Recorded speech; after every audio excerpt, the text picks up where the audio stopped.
দেশে ডেঙ্গুতে আরও 2 জনের মৃত্যু হয়েছে। 24 ঘন্টায় হাসপাতালে ভর্তি হয়েছেন 195 জন। নাজুক পরিস্থিতি বরগুনায়। জেলায় নতুন করে আরও 81 জন আক্রান্ত হয়েছেন।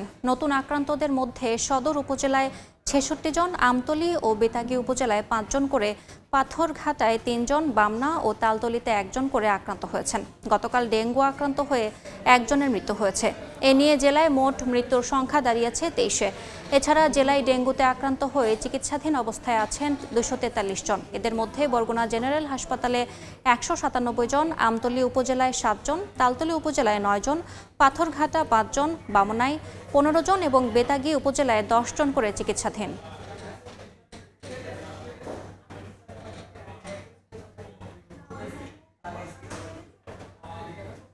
এদিকে বরগুনায় নতুন করে আরও 81 জন ডেঙ্গুতে আক্রান্ত হয়েছে। মারা গেছেন 1 জন। আরও তথ্য জানাতে বরগুনা জেনারেল হাসপাতালে আছেন রিপোর্টার সাইফুল মিরাজ। সরাসরি যাচ্ছে তার কাছে। দেখুন, বরগুনায় প্রতিদিনই লাফিয়ে লাফিয়ে ডেঙ্গু আক্রান্তের সংখ্যা বৃদ্ধি পাচ্ছে। গতকাল জেলায় 65 জন আক্রান্ত হয়েছিলেন, আজ আক্রান্ত হয়েছেন 81 জন এবং 1 জন মারাও গিয়েছেন। এ নিয়ে কিন্তু জেলায় মোট মৃত্যুর সংখ্যা দাঁড়িয়েছে 23 জনে এবং জেলায় মোট ডেঙ্গু আক্রান্তের সংখ্যা দাঁড়িয়েছে 2641 জনে, যাদের মধ্যে 2398 জন সুস্থ হয়ে বাড়িও ফিরেছেন। বরগুনা জেনারেল হাসপাতালে কিন্তু এই মুহূর্তে ডেঙ্গু আক্রান্ত রোগীর চাপের কারণে তিল ধরার ঠাঁই নেই। এখানে এই মুহূর্তে 197 জন ডেঙ্গু আক্রান্ত রোগী চিকিৎসা নিচ্ছেন। এখানে কিন্তু এক প্রকার মানবিক বিপর্যয় দেখা দিয়েছে, কারণ এক পাশাপাশি বেডে নারী, পুরুষ, শিশু, বৃদ্ধ শুয়ে এখানে চিকিৎসা নিতে হচ্ছে। এতে কিন্তু নারীরা কিন্তু বেশ অস্বস্তিতে পড়েছেন। তবে হসপিটাল কর্তৃপক্ষ